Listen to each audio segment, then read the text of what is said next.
On entame une série de hors-série, comme on a l'habitude de le faire de temps en temps. On l'avait fait avec de la domotique à un moment donné. On y reviendra certainement un jour ou l'autre. Ici, on va parler de logiciels libres. Alors, ça va être une longue série de hors-série. À mon avis, il y a beaucoup de choses à en dire. Et on va d'ailleurs commencer cette série avec Sébastien dans un instant.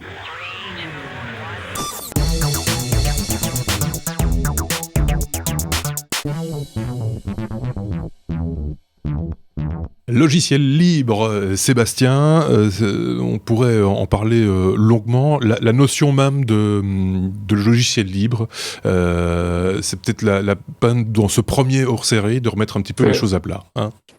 Alors, il y a les fameuses explications en très résumé, parce que Richard Stallman, qui est un des grands gourous du libre, nous ferait ça pendant 2 heures. On n'a pas 2 heures sur ce numéro. Je pense pas, hein, Marc? Non, pas là. Et donc on va faire ça très très court sur son explication de la recette de cuisine. La recette de cuisine, c'est tu fais une recette de cake aux pommes, et le cake aux pommes, il est très sympathique, il est très bon. Et tu invites tes voisins, et tes voisins disent « Ah bah il est bon ton cake aux pommes, tu me files la recette ?» et alors tu as le logiciel commercial qui dit « Bah non, c'est mon cake aux pommes. » Et l'autre qui dit bah, « Bien sûr, c'est un logiciel libre, voilà ma recette. » Et si tu fais une amélioration et que tu mets quelque chose d'autre dedans, tu m'en fais, tu me donnes l'info, comme ça on mangera encore un meilleur cake. Voilà, ça c'est un peu résumé, c'est le principe.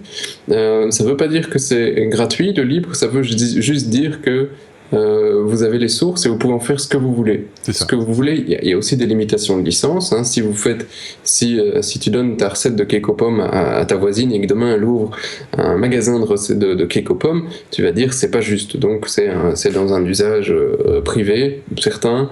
D'autres disent t'en fais ce que tu veux de mon cake aux pommes, si t'as envie de l'exporter aux États-Unis, d'en faire une franchise, t'en fais ce que tu veux. Donc là il y a des subtilités de licence qui varient d'un logiciel à l'autre.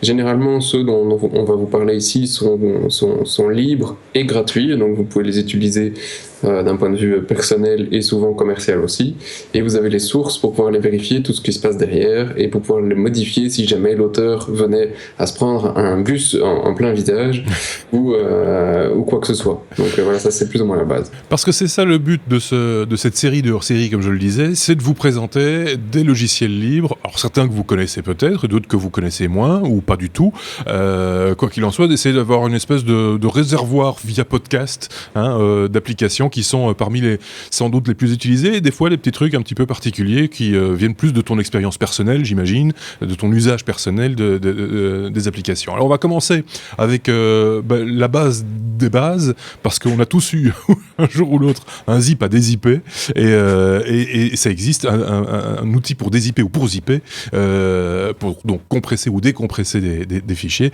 ça existe en logiciel libre également. Voilà, alors sous Windows, on connaissait tous le pop-up de WinRAR qui affiche que tu dois payer, etc. Ou WinZip, il y en a plein en commercial. Cette zip n'est pas très connue, honnêtement, mais voilà, c'est juste 7-zip. Ouais. Et le logiciel permet effectivement de gérer toute une série d'archives comme le zip, le tar, le rar aussi normalement, le cab, enfin il gère quasi tout, et toute une série d'archives qui peut en tout cas désarchiver. Il peut en créer moins, il peut créer juste des 7-zip, des tar, des zip, mais c'est déjà très suffisant. Et il inclut du coup aussi de nouveaux formats 7-zip, donc si vous trouvez un fichier quelque part qui est .7z, vous n'avez pas le choix, c'est avec 7-zip que vous devez le décompresser. Le truc est évidemment totalement gratuit et libre, j'ai l'impression que je me répétais beaucoup sur ce point de vue, et fonctionne aussi bien sous Windows que sous Windows. Je ne suis pas sûr qu'il est sur une autre plateforme d'ailleurs. Je vérifie, Windows, mais il y a les sources, donc il existe aussi PZZip qui est donc un fork de 7-zip sous Linux, mais grosso modo c'est plus ou moins tout. Ok, donc ça c'est un utilitaire plutôt, on va le mettre dans cette case-là. Le genre de truc dont on a toujours un peu besoin à un moment donné, surtout quand on s'intéresse à l'informatique et qu'on doit télécharger des sources qui elles-mêmes sont zippées, ou voilà, ça peut être utile.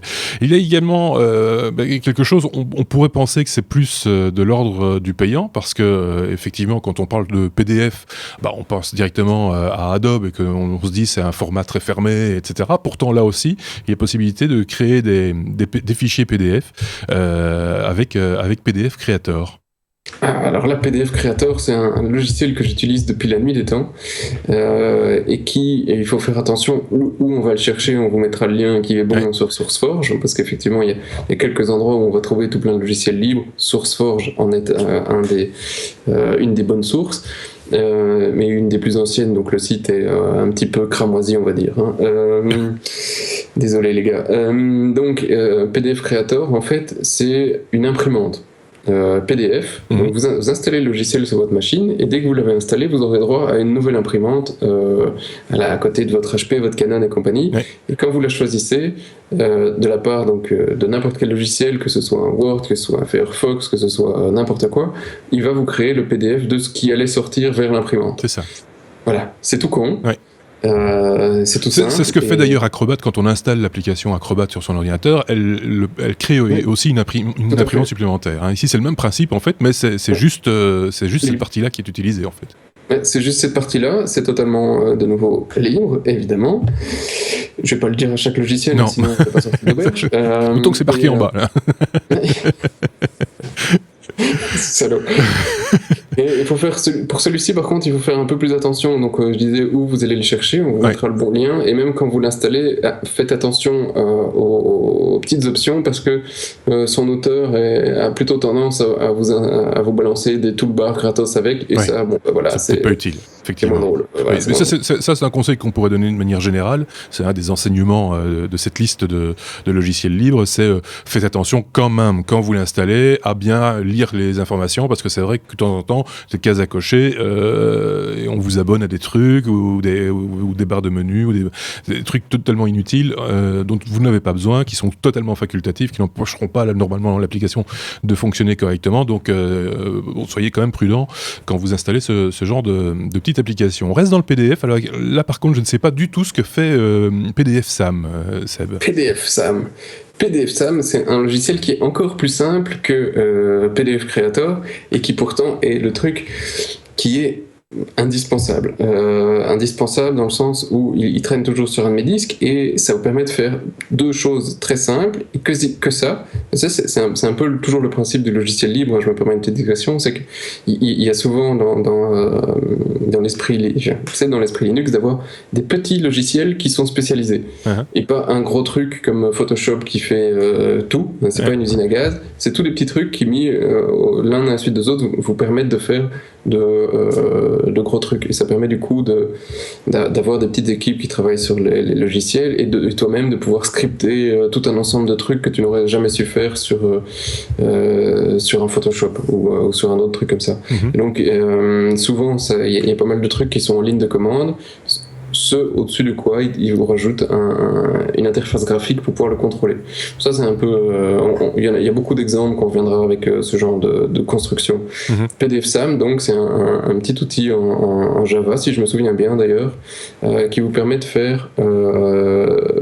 manipuler des PDF pour faire un split ou un merge. Donc tu as un PDF, tu dis c'est génial, je veux toutes les pages séparées parce qu'il y a quelques pages qui n'ont pas à être distribuées, tu les splits, tu donnes juste les pages qui t'intéressent, tu les découpes, quoi.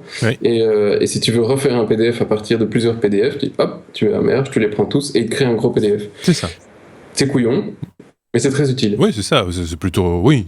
Ça, on reste dans le monde PDF. C'est-à-dire que ça ne va pas créer des points doc ou autre. Ça restera des PDF. Donc, mais il va juste scinder le document ou regrouper les pages que tu auras choisies. Et c'est vrai que ça peut dépanner clairement ce genre de truc-là. Bonne idée, donc le PDF Sam. On avance avec Windirstat. Alors, le nom ne me dit rien comme ça. Enfin, si je me tiens au nom, je vois à peu près vers quoi ça va. Ça fait quoi? Je ne sais pas, ça donne des statistiques sur des directories sous Windows. Voilà, t'as tout compris. Il me semblait bien. Ouais. Ce que tu as comme problème souvent quand t'as plus de place sur ta machine, c'est que tu te demandes, mais quel est le couillon qui a rempli mon disque? Ah oui. Et c'est une bonne question, c'est pas toujours évident de le retrouver, parce que tu dois aller regarder dans tout ton répertoire, chercher tes petits trucs. Alors bon, nous on utilise des Marc et moi, l'autre Marc, pas le Marc ici.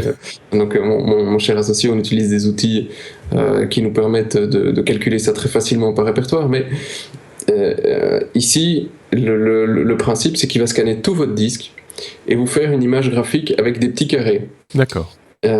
Chaque carré représente un répertoire. Et au plus le carré est gros, au plus le carré prend de place sur votre disque. Et chaque sous-répertoire est un carré dans le carré. D'accord.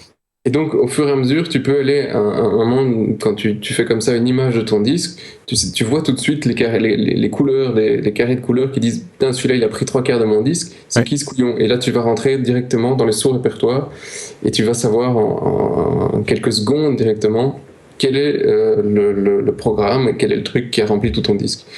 Donc, c'est extrêmement pratique. De nouveau, c'est extrêmement simple, ça ne fait qu'une petite tâche, mais quand on a besoin... ça te fait gagner du temps. Surtout quand on utilise justement du logiciel libre, ou en tout cas qu'on a l'habitude de tester des petites applications à gauche, à droite, etc. Ça vaut quand même le coup de temps en temps de faire un petit audit sur son disque système ou son disque de contenu ou autre, pour voir un petit peu s'il n'y a pas des débordements, des choses qui seraient laissées derrière le chemin.